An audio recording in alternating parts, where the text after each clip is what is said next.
Prazničnost Božiča.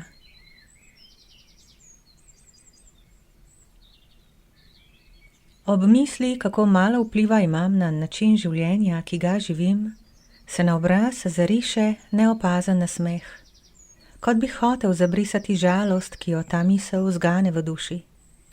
Ali kot bi vedel, da je tudi ta misel še en prehoden oblak na nespremenljivem nebu. Če bi si zadala en sklep za konec leta, potem hočem, da se moja pozornost ne bi več izgubljala na stvarih, ki minevajo, ampak ostajala ne bo čistega zavedanja. Tu leži špranja, skozi katero smuknem v resnično svobodo. A potrebuje nekakšno vstopnico, da me spusti skozi. Ta je moje hotenje. Šele ko prepoznam to možnost, lahko preklopim iz gledanja stvari v videnje duha, ki stvari poganja. V ničemer drugem nimam zares svobode, le v tem, čemu dajem pozornost, kam prilivam moč, kje počiva zavedanje. A to je dovolj, da se ne utapljam v valovih navad vsakdana. Božič je najbolj praznovan dan na zemlji. Večina zemljanov ga praznuje, bolj ali manj podobno kot pri nas. Kogar zanima, lahko s krajšim sedenjem za računalnikom ali za knjigami izve, da ta praznik nima nič skupnega s krščanstvom. Sveto pismo ga ne omenja niti posredno.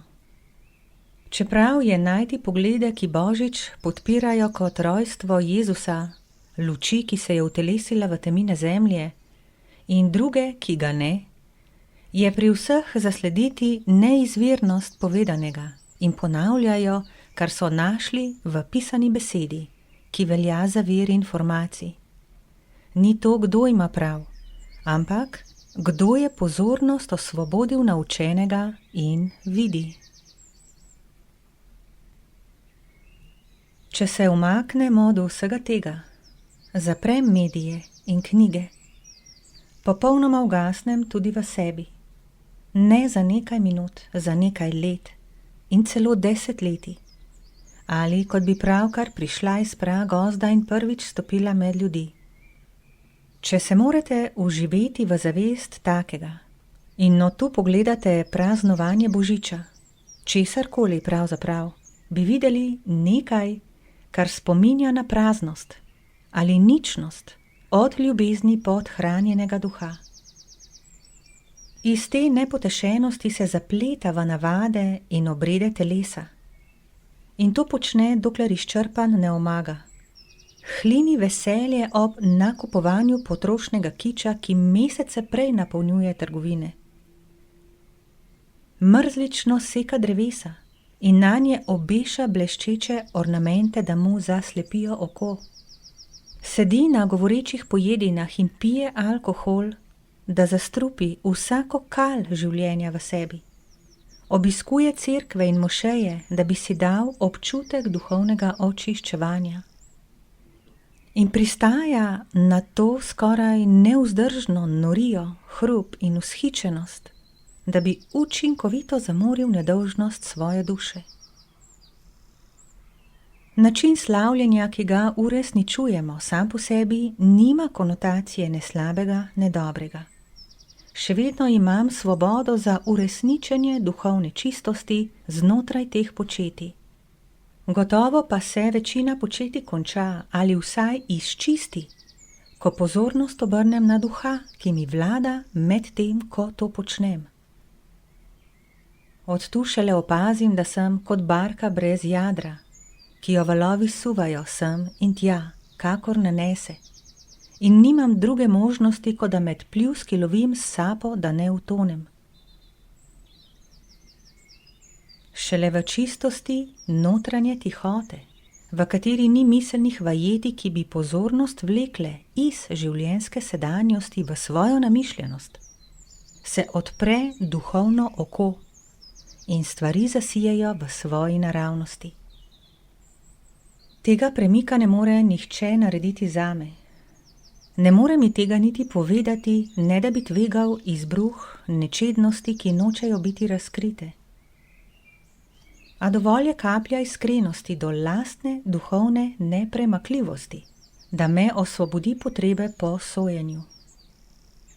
Dokler sodim, lahko vem, da je moja pozornost zasukana ravno za 180 stopinj v napačno smer, da sem še v oblasti šibkosti pred zazrtjem vase.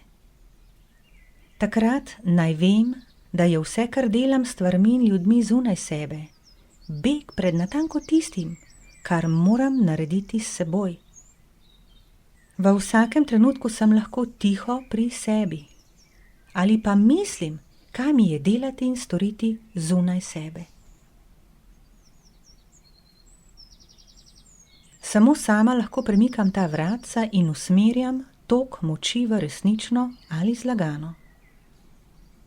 Ta dan, imenovan Božič ali Kristusova maša, so pogani prej ko ne burkaško in razuzdano slavili sonce, s kurjenjem kresov iz podob božanstva, ki so jih izklesali iz masivnih hlodov, nekoč mogočnih dreves.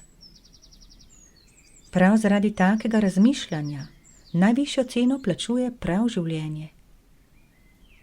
Jezus, pa tudi drugi, je opozoril, da bodo malikovalci narave manj strogo obravnavani kot malikovalci samih sebe. Oboji pa se motijo, malikujejo, usmerjajo pozornost v posledico, ki mineva, ne v vir, ki jo oživlja. Papež Julij je ta dan izbral kot dan Jezusovega rojstva, ne ker bi se na ta dan rodil, ampak ker je dan slavljenja sonca videl kot priložnost za pokristjanjevanje poganov, da bi slavili drugo luč. Lahko porečete, da to je to, kar naj bi Božič bil. Znova spomnim, rečeno je bilo, naj ne sodim. Naj dogajanja ne delim na prav in narobe. Naj se ne zapletam v valove dogajanja in za vsem tem vidim popolnost volje življenja. Ni pomembno, ali Božič praznujem, kot je navada, ali ne. Ali sem rojena kot aboriginka avstralskih puščav, ki še ni slišala za Jezusa, ali kot Slovenka, kjer si čuden, če ne hodiš k maši. Zame je pomembno, da sem dovolj iskrena, da ne praznujem Božiča kot nenasitna praznina s pozunanjenimi obredi. Ampak Jezusovo sporočilo ljubezni živim ves čas in kar naprej, če tako čutim tudi na ta dan še posebej. A se vprašam, kako lahko primerno izkažem zahvaljenje njemu, brezpogojni ljubezni, ki je prostovoljno vstopil v to območje teme, pristal na nepredstavljive bolečine in na kruto smrt, da bi me spomnil, da je ljubiti edini jezik, ki ga življenje razume.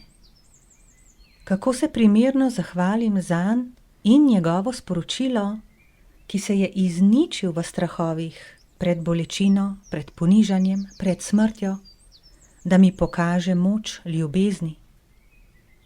Kako še bolj ljubim na ta dan, kot ljubim na dan prej ali potem. Kako naj še bolj ljubim, če je obdarovanje že način življenja, ne vezan na določene dneve. Če se šopek podarja vsakomur, ki ga je vesel takrat, ko rože cvetijo.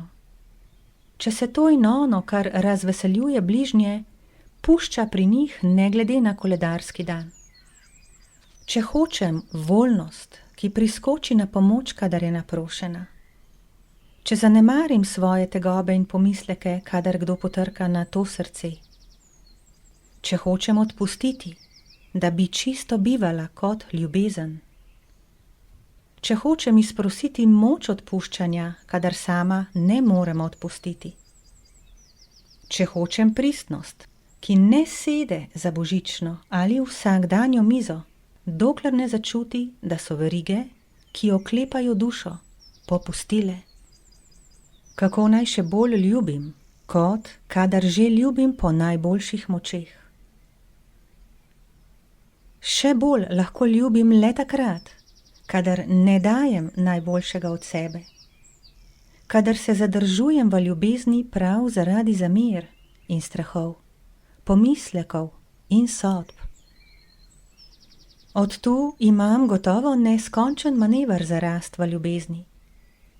Od tu začnem tako, da najdem priložnosti za odmik od razburkanosti vsakdana, kamor bežim, da bi ubežala jasnosti tihote. Da se spomnim neustrašnosti, ki se ne boji prepoznati v neresničnem. Da si priznam neskončno utrujenost in si privoščim mir. Če bi rada na ta dan še posebej izrazila hvaležnost njemu, ki je luč mojega srca, ki je vrelec iz samega drobovja življenja, potem mu dovolim, da me prežame s svojim mirom in jasnostjo. Zato ničesar ne delam, ničesar ne pečem, nikamor ne hodim, ne nakupujem, ne klepetam, ne pošiljam sporočil, ne berem. Le sem v čistosti duha, srcem vzdignjenim na njegove frekvence tišine in širine. Ostajam tu z njim, ki oživlja vsa bitja in jih veže v eno organsko celoto, ki je v duhovnem bistvu na veke eno in ista. Kako trivialno se od tu zdi vse drugo. Kako malo pomenijo vse stvari, ki so dane iz navade. Kako malo pomeni okrašeno drevo, če ni okrašeno srce z dejanji ljubezni. Kako malo pomenijo vsi obredi, če se ljudje ne prenašajo in bežijo v opravke, ko je obveznih druženj konec. Kako malo pomenijo številne maše, če se naslednji hip razjezim zaradi kaprice bližnjega. Kako malo pomenijo vsa darila, če se ne morem zadržati v lastnem tiranstvu in slabi volji. Kako malo pomeni molitev, ki ji ne sledi notranji molk in drugim dovoli njih same.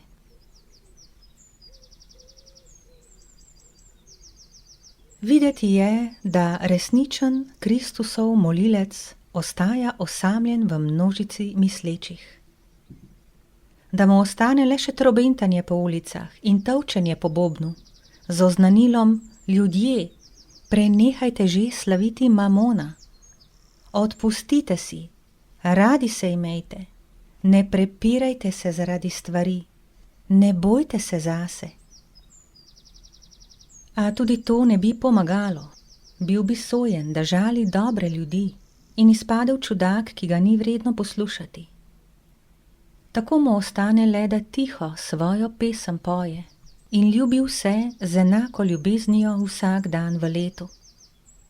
Da žari svojo tihoto, ki nikogar ne ogroža, in je mir, ki vidi skozi maske laži. Da je vse globje potopljen v osamljenost in vse bolj plameni kot ljubezen. Da ostaja enost, kjer smo vsi doma in kamor slednjič vsi pridemo.